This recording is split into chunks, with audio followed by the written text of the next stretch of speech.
Have you ever wondered why the price you see on your screen is not always the price you get? Let us look at the spread. The bid-ask spread is essentially the difference between what buyers are willing to pay and what sellers are willing to accept. The math is simple. Subtract the bid price from the ask price to find the spread, which acts as a cost of trading.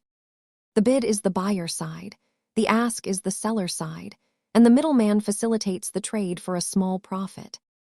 Liquid stocks with lots of buyers and sellers usually have tight spreads, whereas obscure investments often have wider, more expensive spreads. As you can see, smaller or less active companies often carry a much higher spread, which eats into your potential investment returns.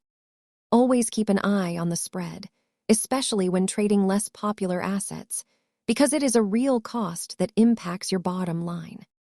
Understanding market mechanics helps you make smarter decisions. Thanks for watching, and stay tuned for more basics on how markets work.